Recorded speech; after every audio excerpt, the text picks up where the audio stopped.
آج کل 4 شادیاں کیسے کریں؟ محمد فہیم صاحب کو ہارٹ سے بہت جل بھن کے پوچھ رہے ہیں کہ آج کل ہم 4 شادیاں کیسے کریں۔ محمد فہیم صاحب کہتے ہیں جی میں نے آپ کے 4 شادی کے بارے میں بیانات سنے ہیں، میرا بھی یہ ذہن بن گیا ہے کہ میں 4 شادیاں کروں گا۔ پہلی 3 شادیاں بیوہ اور طلاق یافتہ سے، پھر اگر اللہ نے کنواری دی تو اس سے، ورنہ انہی پر گزارا کروں گا۔ گزارا یعنی 3 عورتیں ہو کے بھی یہ گزارا کریں گے۔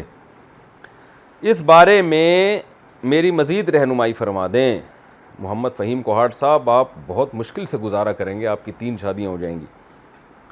تو جو ایک والے ہیں وہ کیا کہیں گے؟ وہ کہیں گے ہم تو پھر قحط کی حالت میں ہیں اس وقت۔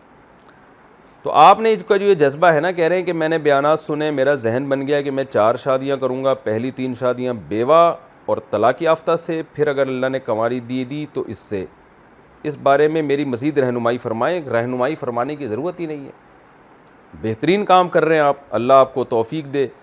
البتہ یہ جو آپ نے کہا میں گزارا کروں گا، یہ لفظ آپ ہٹا دیں۔ 3 پہ گزارا نہیں ہوتا، 3 میں تو آدمی بڑے مزے سے زندگی گزرتی ہے، 3 بیویاں ہیں۔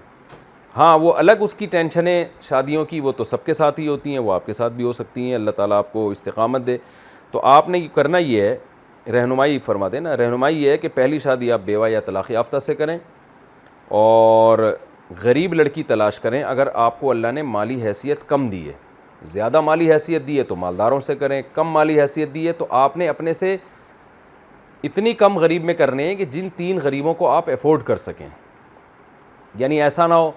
کہ آپ کی آمدن 50,000 ہیں اور آپ جس طلاق یافتہ سے شادی کر رہے ہیں اس کے ابا کی آمدن 1 لاکھ تھی، تو وہ ایک طلاق یافتہ ہی آپ کے لیے ہیڈک بن جائے گی، آپ اس کا نان نفقہ نہیں اٹھا سکتے، پھر دوسری کریں گے کیسے آپ؟ تو آپ نے کرنا یہ ہے کہ اگر آپ کی منتھلی ارننگ 50,000 ہے تو آپ نے شروع سے ذہن یہ بنانا ہے کہ میں نے ایسی 4 لے کر آنی ہیں جن کے باپ کی منتھلی ارننگ 10 یا 15,000 روپے، تاکہ وہ چاروں کے حقوق آپ ادا کر سکیں۔ اور کیونکہ غریب لڑکی آرام سے گزارا کرے گی، مالدار آپ کی اس تنخواہ میں گزارا کر نہیں سکتی۔ اور اگر آپ کی تنخواہ 1 لاکھ ہے تو پھر آپ اسی حساب سے معیار بنائیں، اور اگر آپ 1 کروڑ روپے کماتے ہیں، اللہ کرے ایسا ہی ہو، حلال کماتے ہو 1 کروڑ روپے، تو پھر آپ اس حساب سے رشتے تلاش کریں۔ تو پہلا پوائنٹ تو یہ نوٹ کر لیں آپ۔ نمبر 2، دوسرا کام آپ نے یہ کرنا ہے کہ یہ دماغ سے نکال دیں کہ تینوں یا چاروں کو ایک ہی جگہ آپ نے رکھنا ہے، کیونکہ اگر آپ نے تینوں یا چاروں یا دونوں کو ایک ہی جگہ رکھنا ہے تو پھر آپ اپنے لیے کوئی الگ گھر بنا لیں، پھر آپ وہاں نہیں رہ سکتے۔ یا پھر اپنے لیے اچھا سا کوئی ہیلمٹ آپ تیار کر رکھیں۔ تو دوسرا کام آپ نے کیا کرنا ہے کہ الگ الگ رکھنے کا دماغ میں رکھیں۔ بے شک رینٹ پہ گھر لے لیں آپ، غریب لڑکی کم رینٹ والے گھر پہ بھی رہنے پہ آمادہ ہو جاتی ہے۔ تیسرا کام آپ نے یہ کرنا ہے کہ طلاق یافتہ یا بیوہ سے جب آپ شادی کریں گے تو صرف اتنا کافی نہیں ہے کہ طلاق یافتہ یا بیوہ ہے تو بس ٹھا کر کے کر لی۔ بہت سے لوگ یہ کر رہے ہوتے ہیں کہ بس ہم نے چونکہ کسی کا گھر بسانا ہے تو جو رشتہ آ گیا بس کر لینی ہے ہم نے۔ ایسا نہیں ہے، کیونکہ زوجہ کے ساتھ بہرحال زندگی گزارنی ہوتی ہے، محبت کرنی ہوتی ہے، اور قرآن نے بھی کہا ہے فَانْكِحُوا مَا طَابَ لَكُمْ، ان عورتوں سے نکاح کرو جو تمہیں پسند آئیں۔ تو طلاق یافتہ بیوہ میں اتنا ضرور ہو کہ آپ اس کو ایک دفعہ دیکھیں، اگر آپ کی رغبت اس طرف مائل ہو رہی ہے، کچھ سمجھ میں آ رہی ہے تو نکاح کریں۔ صرف گھر بسانے کے لیے جب آدمی شادی کرتا ہے اور بیوی کی طرف طبیعت مائل نہیں ہوتی تو پھر بعد میں بڑے مسائل ہوتے ہیں، انسان محبت نہیں دے پاتا اس کو۔ تو میں یہ نہیں کہہ رہا کہ کم عمر سے کریں یا بہت خوبصورت سے کریں، بعض یہ بھی ممکن ہے کہ کوئی خاتون آپ سے عمر میں زیادہ ہو لیکن آپ کو وہ اچھی لگے، سمجھ میں آئے تو بھی کریں۔ ان نخروں میں نہ پڑیں کہ عمر اتنی ہو یا عمر زیادہ ہو یا قوم کون سی ہے، ان چیزوں میں نہ پڑیں۔ ما طاب لکم، قرآن کہہ رہا ہے جس کی طرف تمہاری رغبت ہو۔ بعض دفعہ غیر قوم میں کرنے میں رغبت ہوتی ہے، تو یہ سب چیزیں۔ اور چوتھی بات اس کا آپ نے، یہ میں آپ کو اتنی تفصیل سے ریکارڈ کروا رہا ہوں کہ یہ صرف آپ کے دل کی آواز نہیں ہے، بہت سارے لوگوں کو اس بارے میں رہنمائی چاہیے۔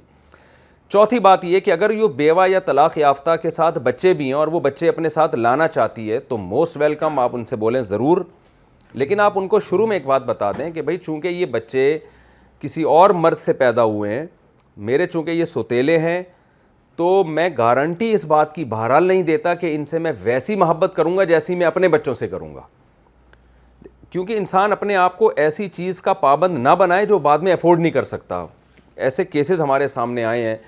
مرد نے جوش میں آ کے کہہ دیا کہ تم بچے لے آؤ اور میں ان سے وہی ٹوٹ کے محبت کروں گا جو میں اپنے بچوں سے کروں گا، بعد میں ہو نہیں پاتی آدمی سے،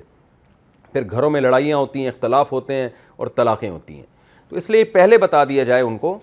کہ بھائی آپ کے ساتھ بچے آئیں گے، آپ کی کسٹڈی میں رہیں گے، میں ان کو آپ کی گود سے چھینوں گا نہیں، تو یہ بھی بڑی بات ہے کسی طلاق یافتہ یا بیوہ کے لیے کہ اس سے بچے چھینے نہیں جا رہے شادی کے بعد، تو رہیں گے آپ کی کسٹڈی میں، لیکن یہ آپ کے بچے ہوں گے، مجھ سے جتنی محبت میں دے سکا ضرور دوں گا، اور کوشش کریں پوری محبت دیں ان کو،